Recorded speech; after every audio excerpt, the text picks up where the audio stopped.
नमस्कार। आप सभी का आज के सत्संग में स्वागत है।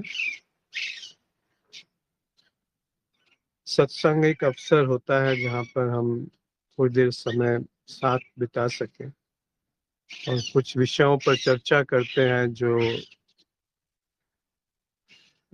हमारे लिए सार्थक है अध्यात्म के संदर्भ में या जीवन के संदर्भ में।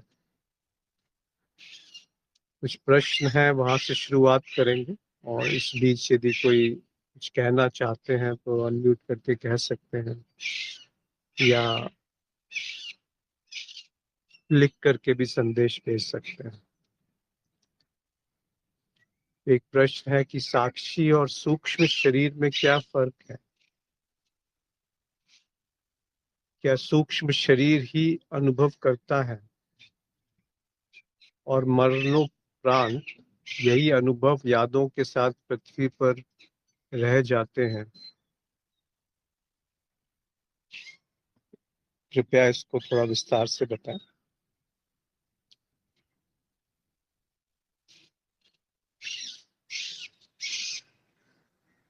एक स्तर पे भेद है, पर वो सारे भेद केवल द्वैत में होते हैं। द्वैत में ही सूक्ष्म शरीर पाया जाता है और द्वैत में ही साक्षी की परिकल्पना है। तो द्वैत में भेद है। द्वैत में ये भेद है कि सूक्ष्म शरीर का अर्थ होता है जो मन, बुद्धि, चित्त या अहंकार जिनका अनुभव हो सकता है। जैसे मन में विचार उठते हैं उसको जाना जा सकता है, ऐसे ही बुद्धि में निर्णय लेने की क्षमता है, वो भी पता चलता है कि हाँ ऐसा कुछ है जो निर्णय लिया जाता है। स्मृति है और अहंकार है कि मैं हूँ, मेरा होना। ये सारी चीजें अगर मिला दे तो उसको सूक्ष्म शरीर कहा जाता है, जो कि स्थूल शरीर जो आपको भौतिक शरीर है उससे थोड़ा सूक्ष्म है। सूक्ष्म का अर्थ छोटा नहीं होता, उसका अर्थ है कि वो महीन है, पकड़ में नहीं आएगा वो। जैसे स्थूल शरीर को आप पकड़ सकते हैं पर आप विचारों को नहीं पकड़ सकते। किस किससे पकड़ेंगे विचारों को? तो वो सूक्ष्म शरीर एक परिकल्पना है कि इस तरह से जो चीजें चल रही हैं उसको अगर आप संग्रहित करके एक नाम देना चाहें तो वो सूक्ष्म शरीर है। फिर आप कह रहे हैं कि क्या सूक्ष्म शरीर ही अनुभव करता है? अनुभव कर्ता का अर्थ होता है जो अनुभव को जान रहा है। तो सूक्ष्म शरीर को भी जाना जाता है। तो उस परिभाषा में देखा जाए तो साक्षी और अनुभवकर्ता एक ही बात है। वो सूक्ष्म शरीर से भिन्न है। ऐसा नहीं है कि अनुभव जो है पृथ्वी पर रह जाते हैं, पृथ्वी तो काफी स्थूल है। जो अनुभव है वो स्मृति में एक जगह से इकट्ठा है और वो स्मृति ऐसा कोई नियम नहीं है, पर वो स्मृति फिर से एक शरीर के साथ संबंध जोड़ सकती है और वो पुनः प्रकट हो जाती है। तो स्मृति जो है वो पृथ्वी पे नहीं है। स्मृति जो है वो भौतिक से संबंध नहीं रखती और ना वो मन से संबंध रखती है। मन से भी थोड़ा परे है, क्योंकि सोच विचारों की जो छाप है वो स्मृति में छपती है। तो स्मृति वो धरातल है जहाँ पे सोच विचार प्रकट होते हैं और उसमें विलय हो जाते हैं। तो पृथ्वी से उसका कुछ लेना देना नहीं। तो दोनों में भेद है और अगर आप देखना चाहेंगे तो कोई भेद नहीं है, क्योंकि दृष्टा ही दृश्य है। यानी जो ये समझ रहा है कि मैं स्मृति को जानता हूँ, मैं मन को जानता हूँ, मैं विचारों को पहचानता हूँ, वो खुद एक विचार है, क्योंकि आप उसको अन्यथा जान नहीं पाएंगे। तो आप जो भी परिकल्पना करेंगे उसके बारे में वो एक विचार के माध्यम से होगा, एक छवि के माध्यम से होगा। और सारी छवियां जो हैं वो स्मृति से आती हैं। तो ये थोड़ा सा तकनीकी मामला हो गया। इसीलिए कह सकते हैं कि अनुभव करता और सूक्ष्म शरीर अलग भी हैं और अलग नहीं भी हैं। अलग इसलिए हैं कि एक परिकल्पना है साक्षी की कि कोई तो होना चाहिए जानने वाला जो इन अनुभवों को जान रहा है। पर क्या इसको आप जैसा है वैसा देख सकते हैं कि वास्तव में वहां पे क्या है? तो वहां कुछ मिलेगा नहीं। वहां पर कुछ नहीं है। पर उसी धरातल पे सब घट रहा है। इसलिए वहां पर कुछ नहीं है कहना भी एक गलत बात हो जाती है। इसीलिए कहा जाता है वो अज्ञेय है। न वो ज्ञात है, न वो अज्ञान है, न वो ज्ञान है, न वो अज्ञान है। पर वो क्या है उसको जाना नहीं जा सकता, क्योंकि ये बात बुद्धि के परे है। बुद्धि जो है वो हर एक चीज को सीमित कर देती है अपने अनुभवों के आधार पे, और उससे एक निष्कर्ष पे आ जाती है कि ऐसा ही है। और उस निश्चितता में, उस निष्कर्ष में बुद्धि को रस आता है। अगर अनसर्टेनिटी है, अगर अनिश्चितता है, तो बुद्धि जो है वो बिल्कुल भ्रमित सी हो जाती है, काम नहीं कर पाती। वो हर एक चीज को व्यवस्थित करना चाहती है, और व्यवस्थित करके एक आयोजन सा कर देती है। एक राहत सी महसूस करती है कि मैं जान गई, मैं जानता हूँ कि अस्तित्व क्या है, मैं जानता हूँ कि भ्रम क्या है, मैं जानता हूँ कि मैं क्या हूँ, मैं जानता हूँ कि साक्षी क्या है। और ये सब बुद्धि के द्वारा आयोजित एक भ्रम से ज्यादा कुछ नहीं है। क्योंकि बुद्धि काम कैसे कर रही है? वो पुराने स्मृति पे काम करती है, और जो भी स्मृति पे काम करेगा वो ताजा नहीं हो सकता। और जीवन जो है वो ताजा है, अभी है, इस क्षण। ये जो चिड़ियों की आवाज है वो इस क्षण है, वो भविष्य में नहीं जा सकती, और ना भूतकाल में थी। वो अभी घट रही है। तो समय के बिना बुद्धि काम नहीं कर सकती, मन काम नहीं कर सकता। स्थान के बिना बुद्धि और मन काम नहीं कर सकते। तो एक तरह से साक्षी और सूक्ष्म शरीर एक है, और एक तरह से दोनों अलग है। इन सब से कुछ ज्यादा फायदा नहीं होगा, क्योंकि बुद्धि एक निष्कर्ष पे आकर के अपने आप को और ठोस सिद्ध कर देगी कि हाँ मैं जान गया कि ऐसा है, एक है या अलग है। उससे जीवन में क्या फर्क पड़ेगा? जीवन में तब फर्क पड़ता है जब अज्ञेय का कोई सिद्धांत न बना हो, जब शून्य का कोई सिद्धांत न बना हो, जब साक्षी का कोई सिद्धांत न बना हो। पर जो घट रहा है उसके साथ बिना छेड़छाड़ किए जो जीवंत है उसको प्रकट होने का अवसर दिया जाए, वो सार्थक है ना। तो वो क्या होना है, वो क्या होश है, जहाँ पे मेरा कोई हस्तक्षेप नहीं, जहाँ बुद्धि का कोई हस्तक्षेप नहीं। क्या ऐसा कुछ है, या एक कल्पना है? तो आप पाएंगे वहां कल्पना नहीं है, क्योंकि कल्पना भी आ रही है, जा रही है, पर वहां कोई जानने वाला भी नहीं है। तभी तो कहा गया कि जो जानने वाला है वही जाना जा रहा है। इसको केवल दोहरा देने से वो बात सिद्ध नहीं हो जाती। ऑब्जर्वर इज द ऑब्जर्व्ड, दृष्टा ही दृश्य है। ये बात बहुत बहुत महीन है और बहुत सार्थक है। जिसने कही वो घटी उनके लिए, इसलिए उन्होंने कहा इसको। कहना उनकी मजबूरी सी रही होगी। आज कृष्णमूर्ति जी का पुण्यतिथि है, तो ये वाक्य उन्हीं के द्वारा कहा गया, ऑब्जर्वर इज द ऑब्जर्व।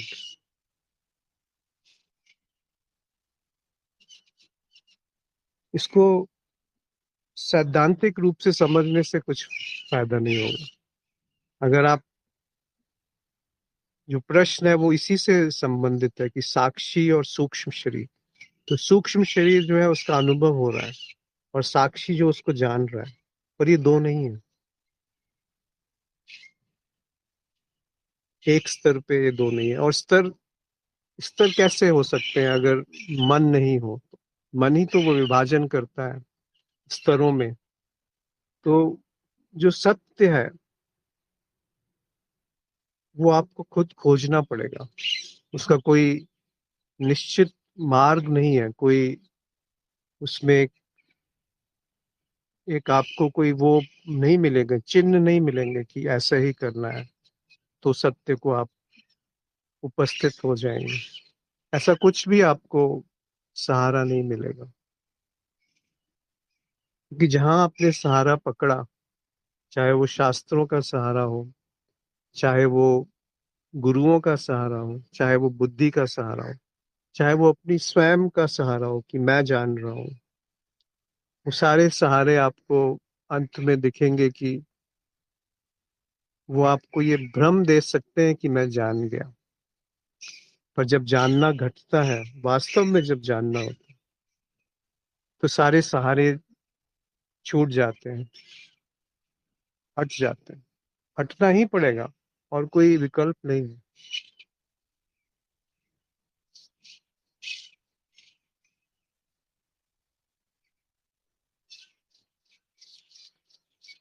दूसरा प्रश्न है कि जब साक्षी सभी अनुभवों का अनुभव करता है और सूक्ष्म शरीर मन बुद्धि का अनुभव करता है, तो कैसे समझें कि हम जिसको साधने की कोशिश कर रहे हैं वो साक्षी है या सूक्ष्म शरीर? क्योंकि एक तरह से अनुभव तो दोनों ही कर रहे हैं। दो अनुभव करने वाले नहीं हो सकते हैं। तो सूक्ष्म शरीर का यदि अनुभव होता है तो फिर वो अनुभव करने वाला नहीं है, अगर आप द्वैत की भाषा में कहते हैं। और जिसको भी आप साधने की कोशिश करेंगे तो वो सूक्ष्म शरीर का ही हिस्सा होगा, क्योंकि जो साक्षी है उसको साधा नहीं जा सकता। और साक्षी ही सूक्ष्म शरीर है, जो दृष्टा है वही दृश्य है। ये परम सत्य है, अगर आप परम सत्य के नाम से कुछ कहना चाहें। तो अगर वो दोनों ही एक हैं, तो साधने का कोई भी प्रयास आपको उससे दूर ले जाएगा जिसको आप साधना चाहते हैं। कोई भी कोशिश आपको लक्ष्य से दूर ले जाएगी। आप पहले से ही घर पे हैं, तो जितना आप यत्न करके बाहर जाएंगे गाड़ी लेकर के, उतना घर से दूर जा रहे हैं। आप पहले से ही घर पे हैं, आप पहले से ही वो अंतिम बात है जिसको आप जानना चाहते हैं। तो जितना आप जानने का प्रयास करेंगे वो अपने से ही दूरी बढ़ती जाएगी। एक सपने में आप कहीं भी घूम के आ सकते हैं, पर है तो आप बिस्तर पे शायद लेटे हुए सो रहे हैं, तभी तो सपना देखे। तो सपने में जो भी यात्रा है वो एक काल्पनिक यात्रा है, एक भ्रम है। वैसे ही जागृत अवस्था में जो हम यात्रा करते हैं अपने आप को जानने के लिए, वो वास्तव में एक भ्रम है। बस सपने की यात्रा को भंग करने के लिए जागना होता है, और जागृत में जो यात्रा हो रही है उसको भंग करने के लिए होश में आना होता है, सजगता। कि जो अभी घट रहा है उसमें बिना छेड़छाड़ किए, क्या मैं नहीं, क्या वहां उपस्थित हुआ जा सकता है? मैं को भी उस उपस्थिति में प्रकाशित होने दीजिए।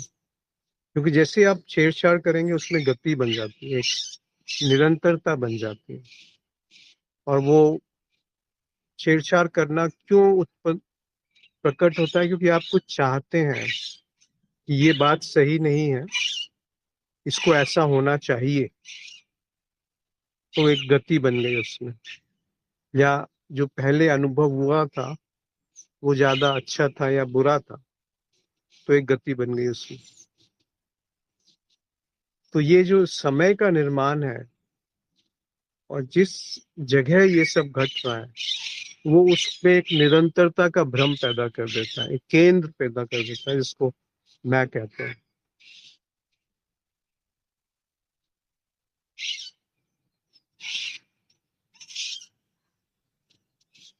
तो साधने का प्रयास न करें, आप पहले से ही वहां मौजूद हैं। वो यात्रा जो है वो किसी लक्ष्य की ओर नहीं है, बल्कि आप लक्ष्य पे हैं, और वहां से जो घट रहा है वो प्रकाशित है। तो बात पूरी उल्टी हो गई कि कुछ करके कहीं जाना है, नहीं, जहां है वहां से जो घट रहा है वो दिखना है, प्रकाश में दिखना है। वो जो प्रकाश है वो अनादि है, उसकी कोई शुरुआत नहीं है। वो जो प्रकाश है उसका कोई अंत नहीं है। वो जो प्रकाश है उसका ना समय है, उसमें ना स्थान है। वो जो प्रकाश है उसमें कोई तत्व नहीं है। पर ये बातें जो है ये बुद्धि से पकड़ में नहीं आ सकती, हरगिज नहीं आ सकती। बुद्धि से आप एक परिकल्पना कर सकते हैं, एक अनुमान लगा सकते हैं कि ऐसा है, पर फिर वो नहीं है जिस जो अनुमान लगाया जा रहा है। जैसे ये चिड़िया है सामने पे, तो चिड़िया शब्द वो नहीं है जो वास्तव में चिड़िया है। तो जैसे आपने चिड़िया कहा, आपने उस जीवंतता को सीमित कर दिया, आपने उस महक को निचोड़ दिया, उसका जो रस था वो समाप्त कर दिया। क्या वो कहना आवश्यक है? अगर वो बिना कहे उस दर्शन में आप उपस्थित हैं, आप नहीं, उपस्थिति है और दर्शन घट रहा है, दो बातें नहीं हुई है। उपस्थिति और दर्शन एक ही बात हो जाती है। तो हाँ, उसको फिर नामकरण की आवश्यकता नहीं, कुछ कहने की जरूरत नहीं। इसमें यदि कोई कुछ अपने विचार रखना चाहते हैं, अभी तक जो बात करी, तो उनका स्वागत है। बीच में कहीं भी आप रोक सकते हैं, यहाँ पे कोई प्रवचन नहीं चल रहा।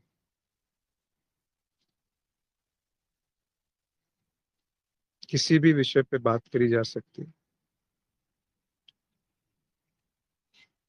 बनीता जी ने पूछा कारण शरीर क्या है। वो देखिए, शरीर सारे अलग अलग नहीं है, कोई विभाजन नहीं है, केवल एक सुविधा के लिए ये विभाजन किए गए हैं। कारण शरीर मतलब स्मृति का वो क्षेत्र जहाँ पर सारी अनुभव के जो स्मृति है, मतलब उसकी जो याददाश्त है वो इकट्ठा है, संग्रहित है। जैसे हार्ड डिस्क है जहाँ पे सारे आपका डाटा स्टोर है, उसको कारण शरीर कह सकते हैं। जो भी अनुभव होते हैं वो वहां पे जाके स्टोर हो जाते हैं। जो भी आप टाइप कर रहे हैं कंप्यूटर में और उसको सेव करते जाते हैं, तो वो हार्ड डिस्क में चला जाता है। तो वो कारण शरीर है। और जब वो रैम है, जो मतलब जब आप उसको एक्सेस करते हैं, तो वो सूक्ष्म शरीर है। मतलब जब वो प्रकट होता है वर्ड्स के रूप में, जब आपने कोई फाइल खोली, हार्ड डिस्क से कुछ निकला एक फाइल और वो स्क्रीन पे प्रकट हो गई, तो वो सूक्ष्म शरीर है। उसमें जो आपने बदलाव किए फिर वो कारण शरीर में चले गए। ऐसा समझने के लिए केवल कहा गया। अगला एक प्रश्न है कि मैं एक विचार है या मैं हूं ही नहीं, ये अनुभव में कैसे आए। बड़ा अच्छा प्रश्न है कि जब मैं एक विचार है या मैं हूं ही नहीं, तो ये कैसे स्थापित किया जाए, कैसे इसका अपरोक्ष अनुभव हो।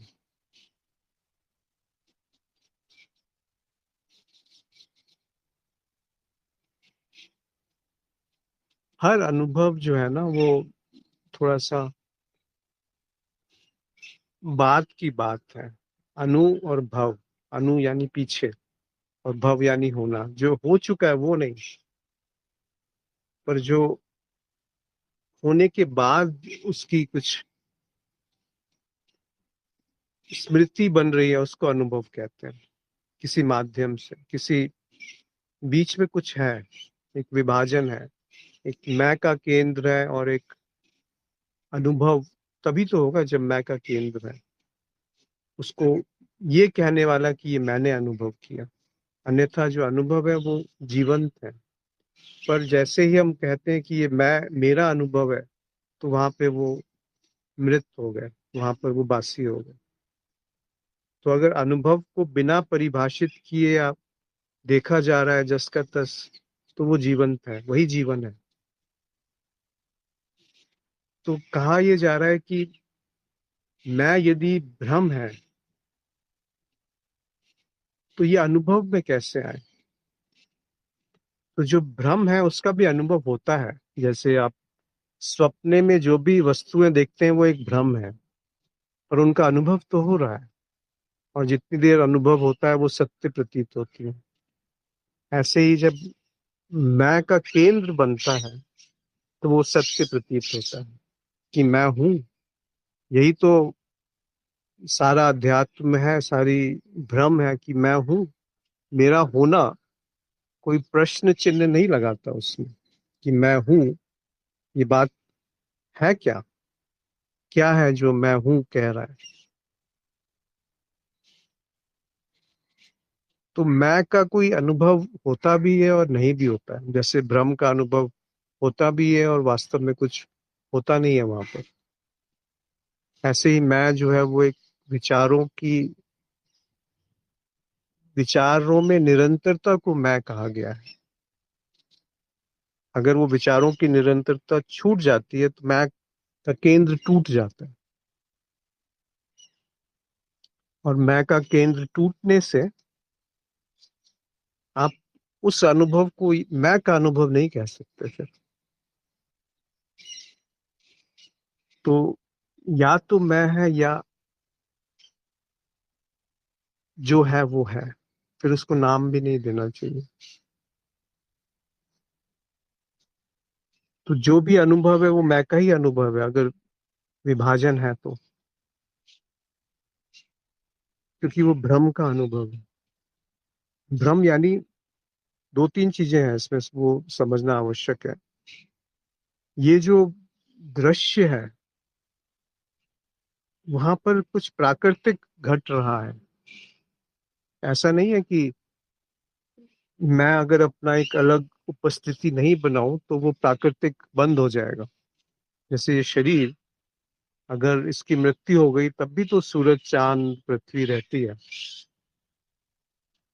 ये कहना तो उचित नहीं होगा कि शरीर का अंत होने से पृथ्वी का अंत हो गया। अनेकों लाखों करोड़ों शरीर आए और चले गए, पृथ्वी सूरज तो वैसे ही टिका हुआ है।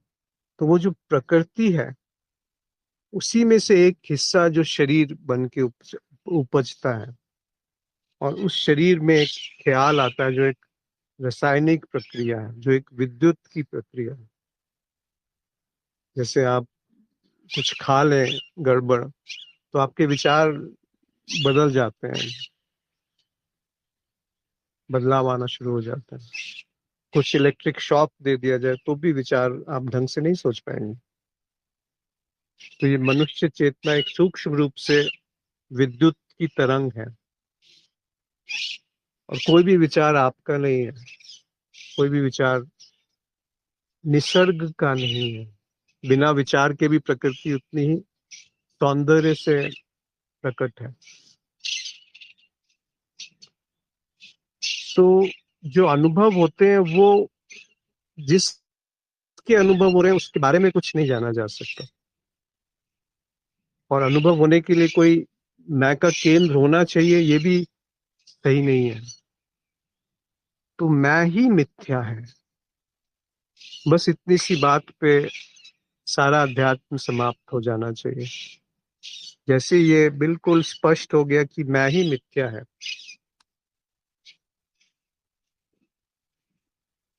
तो बात खत्म। फिर उसके बाद जो भी व्याख्या करी जाएगी वो उस मैं की व्याख्या होगी, अगर व्याख्या करने की आपको आवश्यकता लग रही है, उसके बाद भी फिर वो अपने ही, जैसे मकड़ी है, वो अपने ही जाल में फंसती जाती है, वैसे ही ज्ञानी जो है वो अपने ही सिद्धांतों में, विचारों में फंसते जाते हैं। वहां पे उस जीवंतता को अवसर देने की बात है। वो जो मिथ्या नहीं है, जो मैं के विचार से संबंधित नहीं है। क्या ऐसा कुछ है जो मैं से पृथक है, मैं के बिना भी मौजूद है? तो आप पाएंगे कुछ तो है। ऐसा नहीं है कहा जा सकता कि कुछ नहीं है। और ये जो कुछ तो है, वही जीवन है। उसमें वो निरंतरता की आवश्यकता नहीं है जो समय, स्थान, मन, बुद्धि से आती है या मैं के केंद्र से आती है। और वो जीवन का कोई शुरुआत नहीं है, क्योंकि समय वहां पे नहीं है। और ना कुछ अंत है, बस वो है। ना कुछ लक्ष्य है, ना लक्षण है।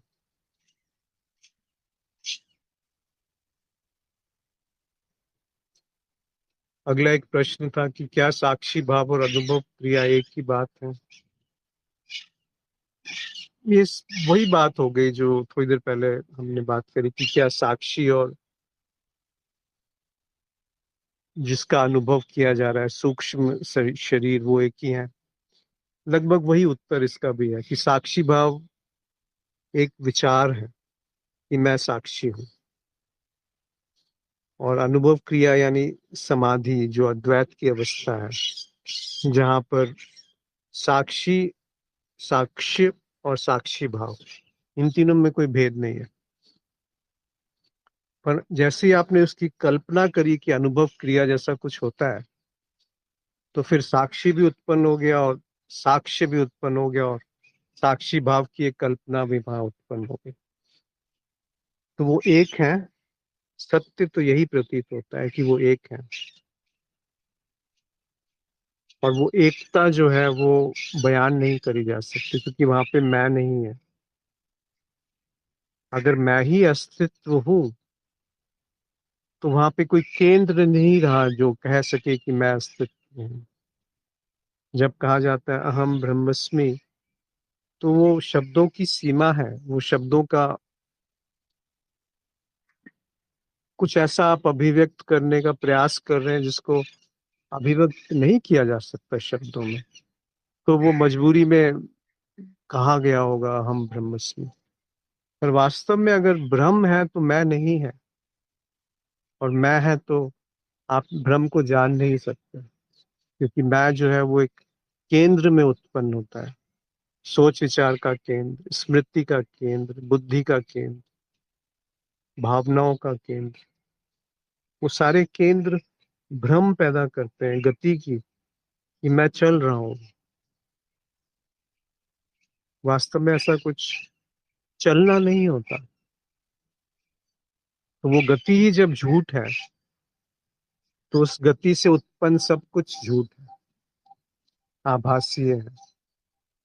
इसीलिए साक्षी भाव भी आभासीय है, और अनुभव क्रिया के बारे में जो भी सिद्धांत है या कल्पनाएं हैं, वो आभासीय है। और जो अनुभव क्रिया है या जो दर्शन है, जस का तस दर्शन अभी जो घट रहा है, वो आभासी नहीं है। अगर वो केंद्र वहां से हट जाए, तो वो आभासी नहीं है, वही ब्रह्म है, ब्रह्मन है। फिर वहां मैं शब्द निरर्थक हो जाता है। पर ये बात अगर आप मान लेंगे किसी की कही हुई या सुनी हुई कहीं से, या पढ़ी हुई, तो वो एक और बड़ा भ्रम पैदा कर देगा। क्योंकि आप मन में ये समझ रहे हैं कि मैंने जान लिया, बुद्धि में ये समझ उत्पन्न हो गई कि मैंने जान लिया। पर वो जो जाना जा रहा है, उसको आप बांध नहीं सकते सीमाओं में, स्मृति में, बुद्धि में। वही उसका अनूठापन है, वही उसकी अद्भुत वहां पर जीवंतता है, सौंदर्य है। एक और प्रश्न है कि जिस शून्य की अवस्था की बात होती है वो बुद्धि से परे है, लेकिन ये सब पढ़ना। अच्छा, रिकू जी ने लिखा है कि मैंने लेट ज्वाइन किया, इसकी रिकॉर्डिंग, हाँ इसकी रिकॉर्डिंग का लिंक इसी जगह पे थोड़े समय में पेस्ट कर दिया जाता है यूट्यूब पे लोड करने के लिए। तो प्रश्न है कि जिस शून्य की अवस्था की बात होती है वो बुद्धि से परे है, लेकिन ये सब पढ़ना और समझना इसी बुद्धि से हो रहा है। तो फिर कैसे उस शून्य को समझा जाए? हम बुद्धि से ही तो सोचते समझते हैं। बिल्कुल सही लिखा आपने। बस एक ही बात ये समझ लीजिए कि शून्य के बारे में आप जो भी समझेंगे वो शून्य नहीं होगा। शून्य तक क्यों पहुंचते हैं आप? जो भी ये वृक्ष अगर सामने है उसके बारे में जो भी जानेंगे तो वो नहीं है जो आप वृक्ष जो वहां पर वास्तव में मौजूद है। आप उसका एक दृश्य के रूप में, एक आंखों से कुछ दिख रहा है, हाथ से लगाएंगे तो वो छू सकते हैं, आप उसको सूंघ भी सकते हैं, स्पर्श है, गंध है, दृश्य है, स्वाद है। पर वो तो वृक्ष नहीं है ना। उसका एक संग्रहित रूप आप कहते हैं कि वो वृक्ष है, पर क्या वो वृक्ष है? क्या उसमें इंद्रियों की सीमाएं नहीं समाहित है? क्या उसमें बुद्धि की क्षमता नहीं समाहित है? वो क्या है जो अनुभव में आ रहा है वृक्ष के नाम पर? वो वृक्ष शब्द वो वृक्ष नहीं है। इस तरह से अगर आप देखेंगे तो बुद्धि से आप जो प्रकट है उसको नहीं जान सकते, तो बुद्धि से जो अप्रकट है उसको कैसे जानेंगे? और जो प्रकट और अप्रकट से परे है वहां बुद्धि कैसे जाएगी?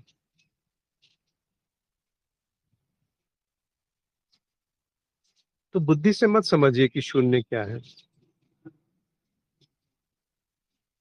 जान भी नहीं पाएंगे। बुद्धि से जो भी जानेंगे शून्य के बारे में वो एक कल्पना होगी शून्य की, वो शून्य नहीं है। शून्य का अर्थ है अज्ञेय, जिसके बारे में जाना नहीं जा सकता, जो जानने और नहीं जानने के परे है, जो होने और नहीं होने के परे है। बुद्धि तो बहुत पीछे छूट गई, और बुद्धि जब भी आएगी वो कुछ रुकावट डाल देगी उसमें, जो सहज है, जो सहज है उसमें बुद्धि एक अवरोध है। बस इतना जान लेना ही आप नहीं, उस तरफ एक संकेत मिल जाएगा क्या है वो जिसको शून्य कहा गया। आप शून्य ना भी बोले वो वैसा ही रहेगा। आप वृक्ष की को ट्री बोल दें या कुछ और भाषा में कुछ और कह दें, वो तो वैसा ही रहेगा। ऐसा ही शून्य है। वो जो आधार, जो सबका आधार होते हुए भी निराधार है, वो शून्य है। वो जिसपे सब आश्रित है पर वो खुद निराश्रय है, वो शून्य है। जैसे समुन्द्र की जो लहरें हैं वो प्रकट है, और समुन्द्र की जो सतह है वो अप्रकट है, उसके थोड़ा नीचे। और ये पूरी की पूरी जो संरचना है वो शून्य है, जो ना प्रकट है और ना अप्रकट है। क्योंकि अप्रकट भी नहीं कह सकते, वही तो प्रकट है। और प्रकट है ये आप कैसे जानेंगे अगर आप अलग कुछ बने नहीं तब तक? और आप अलग कुछ बन गए तो वो जो भी बनना होगा वो एक मिथ्या होगा, वो एक झूठ होगी। तो वो जो झूठ है वो कैसे जानेगा कि सच क्या है?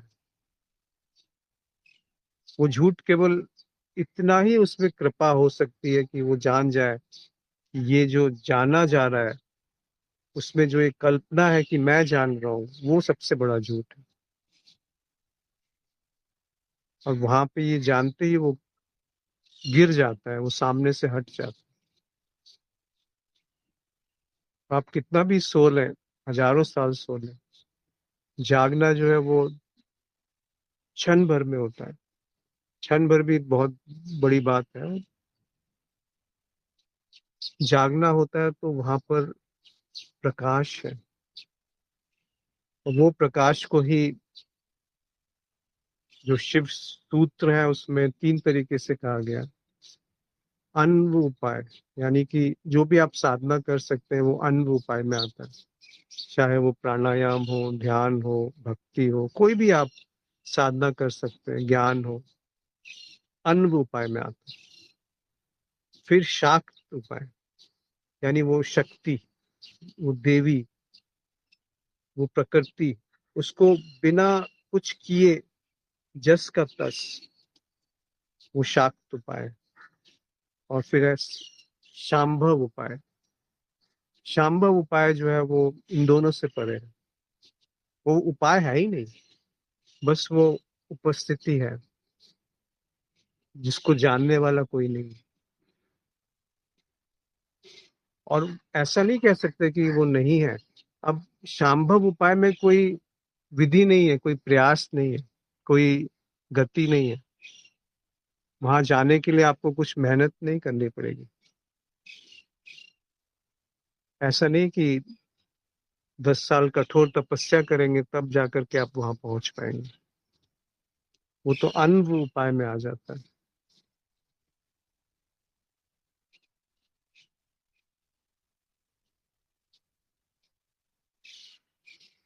एक और प्रश्न आया है कि सिमी जी ने पूछा एक प्रश्न कि बुद्धि से हम सत्य भी नहीं जान सकते क्या? कैसे जानेंगे आप सत्य को बुद्धि से? उसके लिए कोई मानदंड बनाने पड़ेंगे कि ऐसा होगा, वो सत्य है।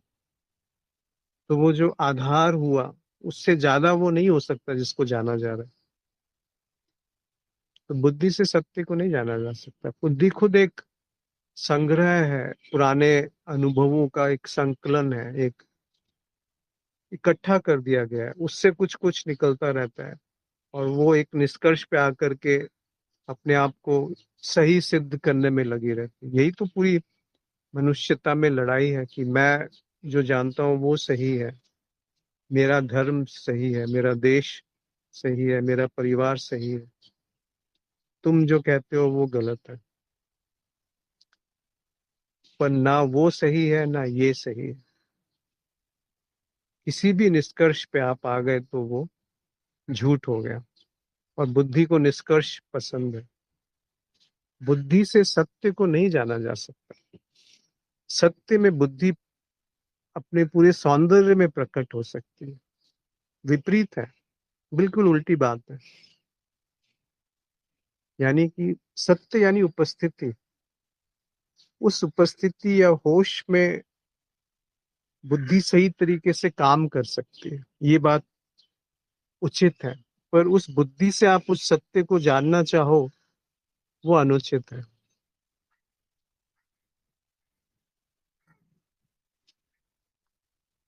सुमा जी ने लिखा है कि बुद्धि एक उपकरण है। जी। एक और प्रश्न था कि जो लोग दूसरों का हमेशा अच्छा करते हैं, किसी के बारे में बुरा नहीं सोचते, उनको दुख क्यों मिलता है?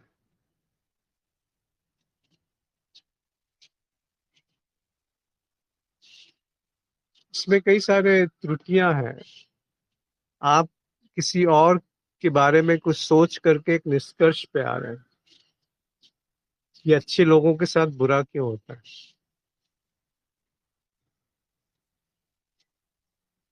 ये आपका निष्कर्ष है कि जो अच्छे लोग हैं उनके साथ बुरा हो रहा है। इसको दूसरी तरीके से कहें तो बुरे लोगों के साथ अच्छा क्यों होता है। ये भी आपका निष्कर्ष है कि जो बुरे लोग हैं वो तथाकथित रूप से बहुत इंजॉय कर रहे हैं लाइफ को, बहुत मजा कर रहे हैं जीवन में। और क्या वास्तव में वहां कुछ मजा हो रहा है? और जिसको आप दुख समझते हो अच्छे व्यक्ति का, क्या वास्तव में वहां कोई दुखी है? दुखी अगर कोई है तो वो बड़े भ्रम में है, और सुखी यदि कोई है तो वो बहुत बड़े भ्रम में है। तो जब तक कोई करने वाला बचा हुआ है कि मैं अच्छा कर रहा हूं, तो वो बहुत बड़ा भ्रम है। और कोई ये समझ रहा है कि मैं बुरा कर रहा हूँ, वो तो भ्रम है ही है। पर जो ये भाव आ जाता है कि ये बुरा काम है, इसको नहीं करना चाहिए, ये अच्छा काम है, उस बुरे काम को थोड़ा दूरी रख करके अच्छा काम करूं, तो ये तो और बड़े गहराई और अंधकार में आप डूबने जा रहे हैं। वो वही प्रवृत्ति जो बुरे काम से दूर भागती है, वो कुछ समय बाद अच्छे काम से बोर हो जाएगी, उब जाएगी वहां से। वृत्ति वही है, उसमें कोई बदलाव नहीं हुआ है।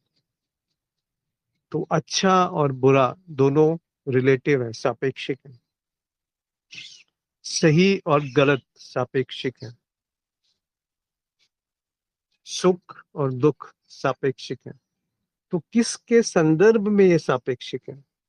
वो है मैं। मेरे होने से वो विभाजन उत्पन्न हुआ सुख और दुख का। मेरे होने से अच्छे और बुरे का विभाजन हुआ। मेरे होने से दुख से सुख की तरफ गति की आकांक्षा हुई। बुराई से अच्छाई की तरफ जाने का प्रयास हुआ। शैतान से देवता बनने का प्रयास हुआ। पर शैतान जो है वो देवता का ही स्वरूप है, और देवता जो है वो शैतान की ही छवि है, प्रतिबिंब है। दो नहीं है। एक रस्सी का सिरा और दूसरा रस्सी का सिरा, एक ही रस्सी है, सिरा है ही नहीं। तो आप किसको बोलेंगे कि कौन सुखी है? जो सुखी है वो उससे उत्तम नहीं है जो दुखी है। दोनों एक ही बात है। अगर सुखी मौजूद है तो वो उतने ही बड़े दुख में है जितना दुखी दुख में है। इसीलिए जब बुद्ध ने कहा कि जीवन दुख है, तो वो आधी बात है। उनके कहने का अर्थ था सुख भी दुख है। कृष्ण कहते हैं कि ज्ञानी के लिए दिन भी रात है, प्रकाश भी अंधेरा है।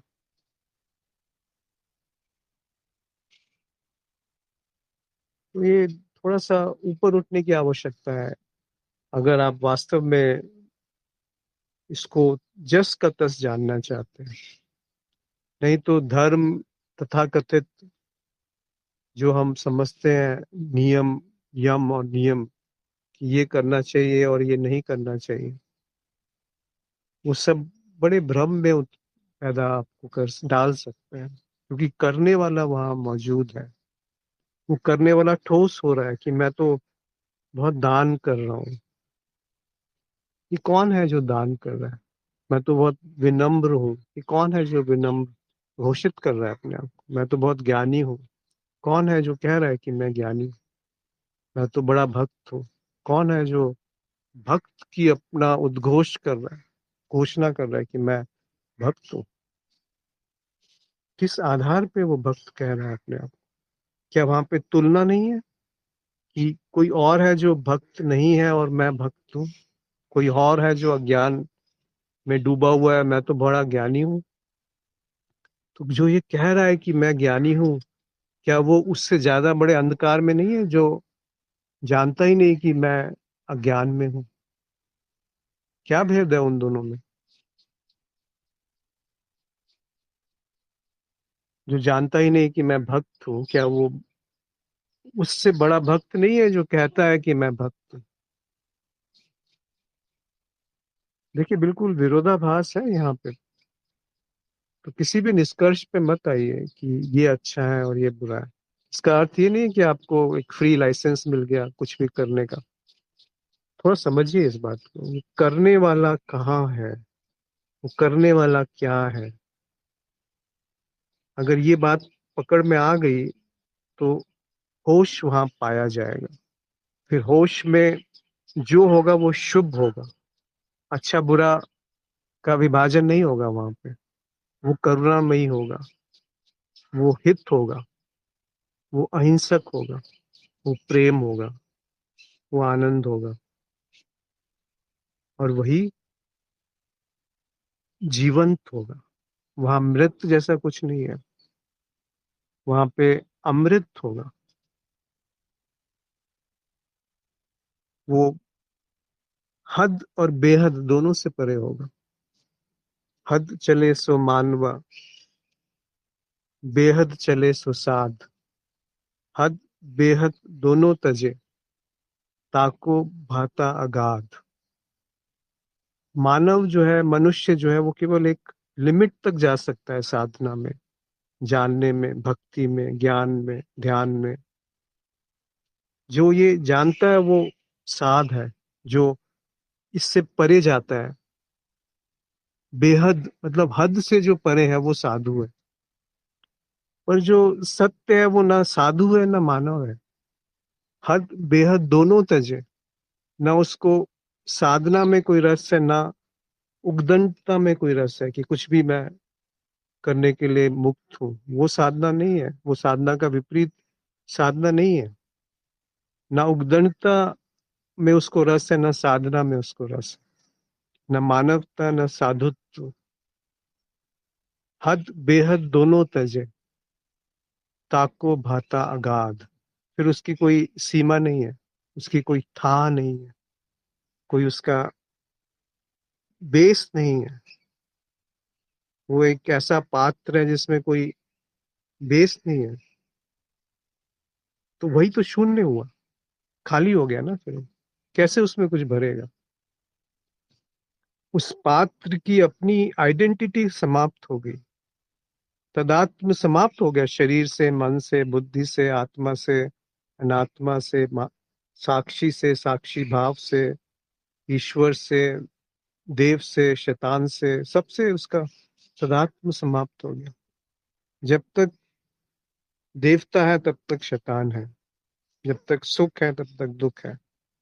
दोनों को आप अलग अलग नहीं कर सकते। एक ही लकड़ी के दो सिरे हैं, ऐसा कुछ है। और किसी को कुछ कहना हो तो कह सकते हैं, अन्यथा कबीर साहब का एक दोहा है, प्रेम प्रेम सब कोई कहे, प्रेम न चिन्हो कोई। जा मारे साहिब मिले, प्रेम कहावे सो। साहब ने बहुत सुंदर तरीके से अभिव्यक्त किया है सच को। शायद ही कोई संत उस बात की अभिव्यक्ति को इतने स्पष्ट रूप से कह पाए हों। साहब कहते हैं कि प्रेम प्रेम सब कोई कहे, प्रेम न चिन्हने कोई। आप प्रेम को परिभाषा में बांध रहे हो, पर प्रेम का तो कोई चिन्ह नहीं है, कोई उसका लक्षण नहीं है। जिसको आप प्रेम कहते हो या कह सकते हो, उसको किसी लक्षण में नहीं बांध सकते। अलग है वो, कोई लक्षण नहीं है उसका, कोई विभाजन नहीं है वहां पर। जो तथाकथित रूप से हम प्रेम को जानते हैं, वो तो स्वार्थ है या भय है। स्वार्थ कि मैं तुम्हारे लिए कुछ करूं, तुम मेरे लिए कुछ करो, तो ये प्रेम हो गया। भय कि मैं नहीं करूंगा या तुम्हारे साथ नहीं रहूंगा तो मेरा अनित हो सकता है, या बुरे समय में मेरे साथ कौन होगा।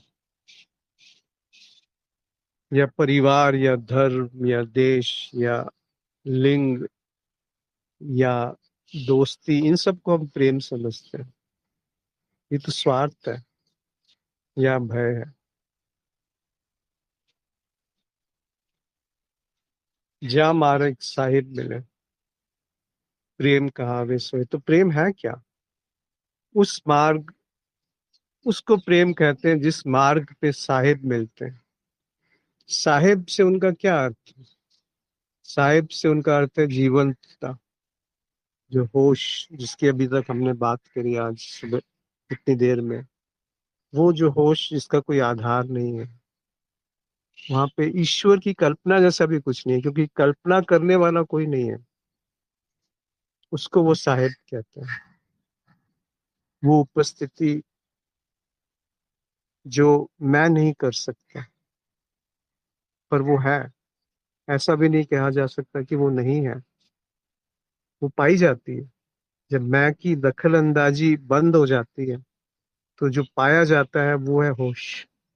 उसको साहिब, कभी साहिब साहिब कहते हैं, साईं कहते हैं, कभी प्रेम कहते हैं उसको, कभी साधु भी कह देते हैं। तो जो मार्ग साहिब मिले, वो जो भी प्रकरण या चेष्टा, नॉट चेष्टा नहीं, वो जो भी चीज जो उसके लिए सहायक है, जहां पर जागरण या होश प्रकट हो पाए, वही प्रेम है। क्योंकि जागरण और प्रेम अलग अलग नहीं है। होश और प्रेम दो नहीं है। होश, प्रेम, जीवन, आनंद, ये सब अलग अलग नहीं है। ये एक ही शून्य, अज्ञेय, ये सब अलग अलग नहीं है। निर्गुण, अशेष, ये सब अलग अलग नहीं है। एक ही बात को अलग अलग शब्दों में बस कहा गया है। ब्रह्म, अस्तित्व, ये सब एक ही चीज है, जिसको अलग अलग नामों में बांधने का एक असफल प्रयास है। तो छोटी सी बात इतनी से निकल के आती है कि जो है, जैसा है, उसके साथ छेड़छाड़ ना करें। कोई कुछ कहना चाहते हो, या कोई ऐसी बात जो स्पष्ट ना हुई हो?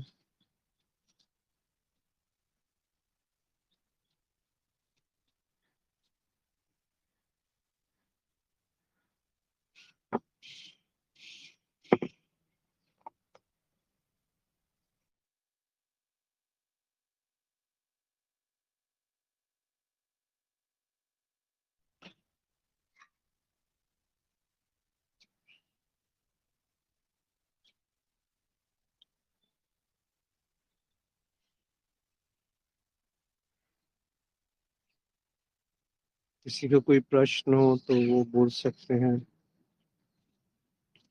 या प्रश्न ना भी हो, कुछ अपनी बात रखना चाहे तो।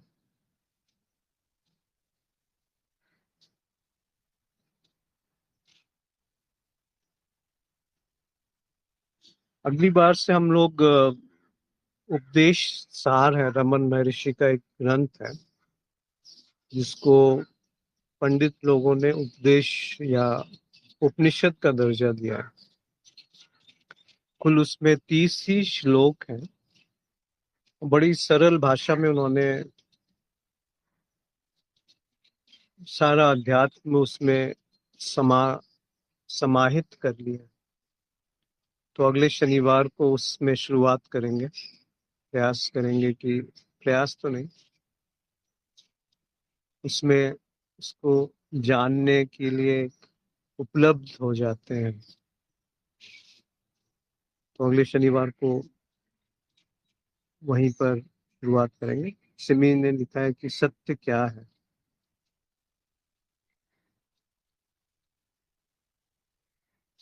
जो भी असत्य नहीं है वो सत्य है।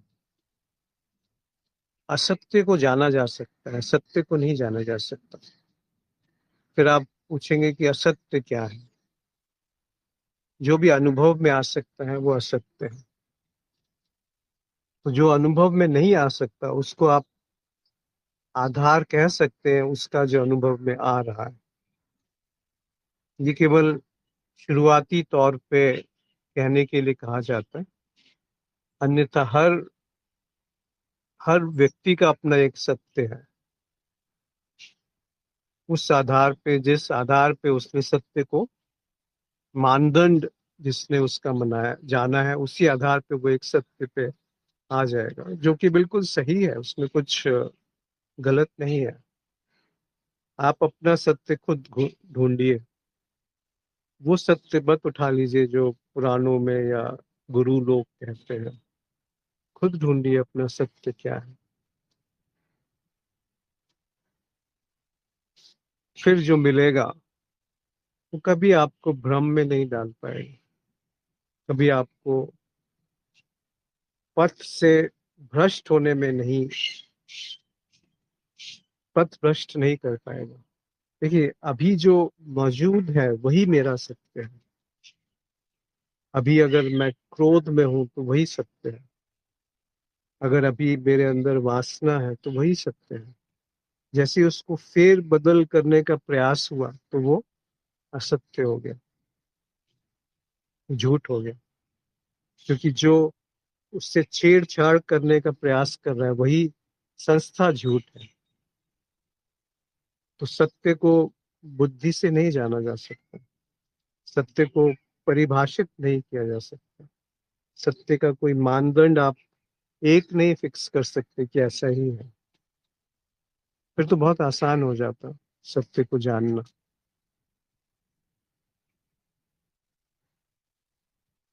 सत्य जो है वो आधार है।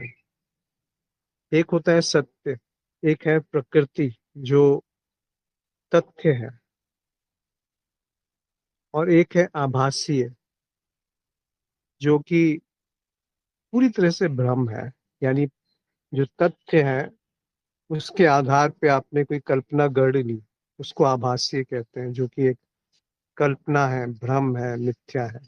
वो मिथ्या है। जैसे ही मिथ्या हटी तो तथ्य प्रकट हुआ, प्रकृति प्रकट हुई।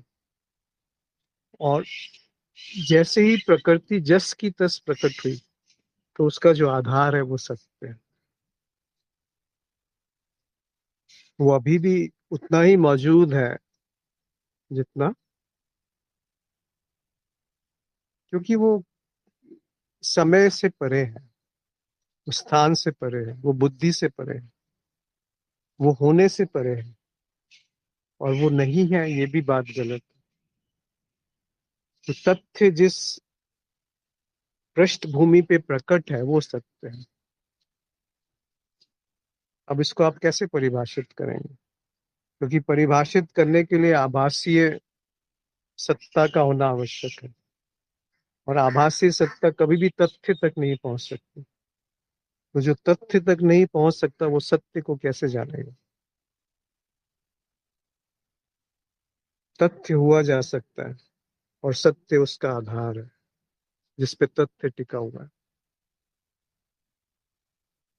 हमारी पहुंच तथ्य तक हो सकती है, सत्य तक नहीं। हमारी पहुंच तथ्य तक भी नहीं हो सकती, क्योंकि आभासीयता जैसे ही छूटेगी तो तथ्य प्रकट होगा। और तथ्य पे जब दृष्टि बिना हस्तक्षेप के दर्शन वहां पे होगा तो वो वही सत्य है फिर।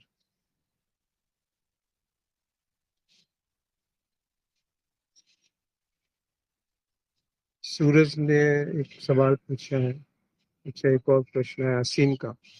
क्या साक्षी भाव चित्त की वृत्ति है? जी, अभी थोड़ी देर पहले इस पे बात हुई कि साक्षी भाव चित्त की एक वृत्ति है।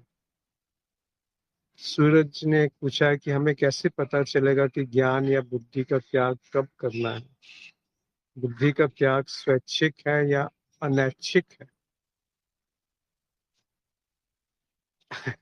अगर आपको पता चलेगा कि बुद्धि का त्याग करना है तो बुद्धि का त्याग नहीं हुआ। बुद्धि एक कदम पीछे हट करके अपने आप को आप बन करके प्रकट है वहां पर, और वो ऐसे बिहेव करती है या दिखावा करती है कि मैं मिट गई, पर वास्तव में वो मिटती नहीं है। वो मैं ही बुद्धि के रूप में मेरा होना वहां पे प्रकट है। तो आप जब हट गए बीच में से तब जाकर के बुद्धि का त्याग होता है, और वो अपने आप होता है। जो आपने आगे पूछा कि वो स्वैच्छिक है या अनैच्छिक है। स्वैच्छिक यानी कि आप इच्छा से उसको जब चाहे हटा सकते हैं और जब चाहे ला सकते हैं। अनैच्छिक यानी कि कभी कभी वो हट जाता है और कभी वो नहीं हटता है। तो ना वो स्वैच्छिक है ना वो अनैच्छिक है, क्योंकि उसमें स्वतंत्रता नहीं है, और उस वो परतंत्र है, ये बात सही नहीं है। जब वो त्याग है, उसको शांभव उपाय कहते हैं। जो अभी थोड़ी देर पहले बात की कि अन्न वो उपाय है जो सारी साधना है, प्राणायाम, ध्यान, ज्ञान, भक्ति, ये सब अन्न उपाय में आ जाता है। फिर शाक्त उपाय है जो प्रकृति है, जो तथ्य है। और जो शांभव उपाय है, उसमें ना बुद्धि है, और ना कहीं जाना है, न कहीं से आना है, न समय है, न मैं हूं, न तू है, पर होश है। और उस होश में बुद्धि का उपयोग है। फिर वो होश जो है, उस बुद्धि का उपयोग इस प्रकट प्रकृति में, तथ्य में कर सकता है, आभास में कर सकता है। आभासीय जगत पे वो उसका उपयोग कर सकता है। वो नहीं कर सकता, उपयोग हो जाता है। हरिओम जी ने पूछा है कि चेतना बार बार चली जाती है, इसे कैसे बनाए रखें। इस कैसे को छोड़ दीजिए। अगर आप कैसे में फंस गए, तो फिर वो होश नहीं बन पाएगा कभी। ये बहुत अच्छा प्रश्न है, क्योंकि वो जो निरंतरता है होश की, वही उस होश को बाधित कर देती है। ये बहुत सूक्ष्म बात है। जैसे ही होश आया, तो तुरंत एक विचार आता है कि ये कैसे बना के रखूं इसे। तो वो जो बना के रखने का जो विचार आया, वो उस होश को हटा देगा। तो वहां पर भी उसको देखिए कि अच्छा, अभी ये होश को बनाए रखने का एक विचार आ गया है, यही मैं हूं। उसके साथ छेड़छाड़ मत कीजिए, और उसको लाने का प्रयास मत कीजिए, और ना हटाने का प्रयास कीजिए। तो होश फिर से वहां पे पाया जाएगा कि वो होश क्या है जिसमें मेरा कोई योगदान नहीं है, जिसमें मैं की कोई भूमिका है ही नहीं। मैं यानी मन, बुद्धि, चित्त, अहंकार, स्मृति, भावनाएं, कल्पनाएं, समय, स्थान, इसकी कोई आवश्यकता नहीं है, फिर भी वो है। तो वो क्या है होश? फिर जब वो प्रकट हुआ, तो उसका जो सौंदर्य है, उसका जो रस है, वो उसकी गति बनाए रखेगा। पर वो गति नहीं है वास्तव में, वो वहीं समाप्त हो गया।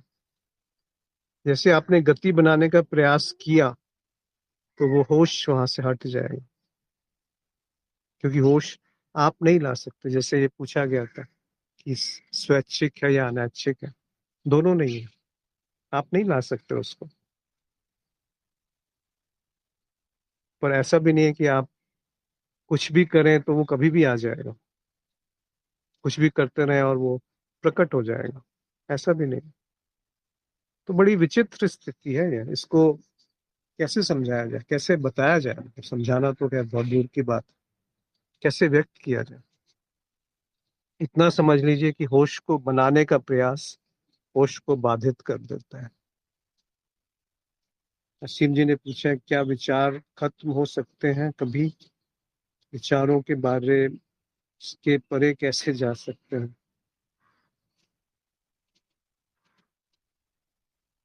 क्या करेंगे विचारों को खत्म करके? विचार खत्म यानी आप खत्म, जो मैं हूं वो समाप्त हो गया।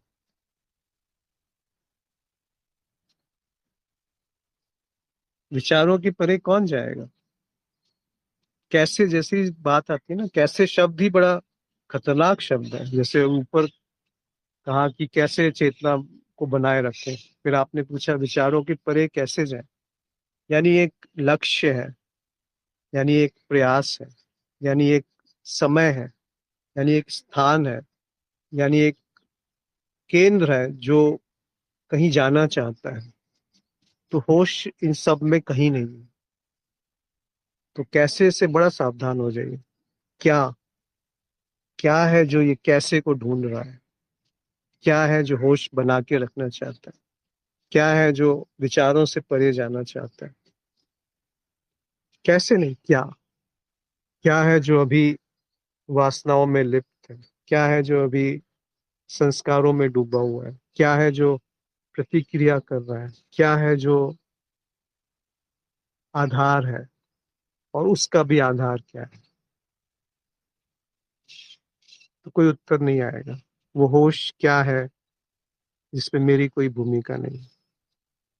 तो जैसे ही कोई भी उत्तर आया तो वो होश को बाधित कर रहे हो, तो उत्तर की अपेक्षा नहीं है, पर होश वहां भरपूर मौजूद है।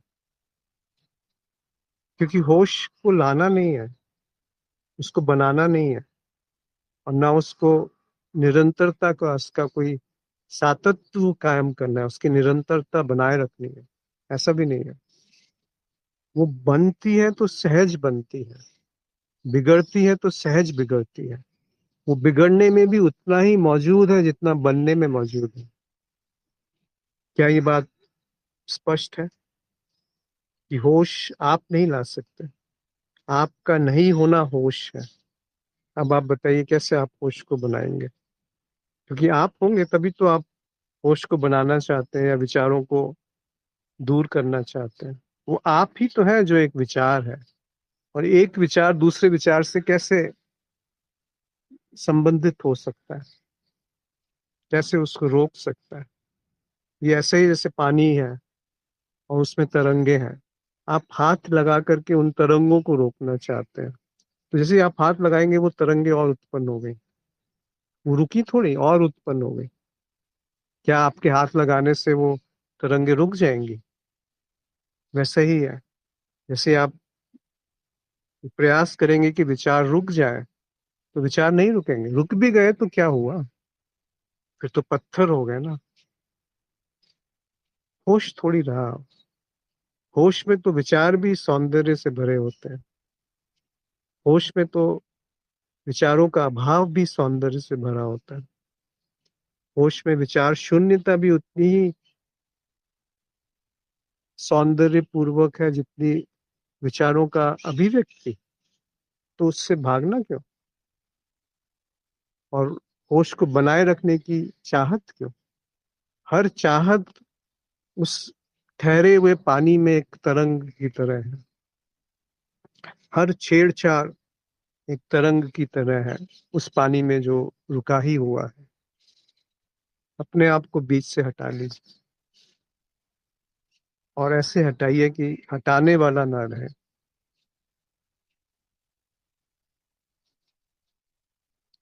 आशा है ये आज आप लोगों के लिए कुछ लाभकारी रहा हो।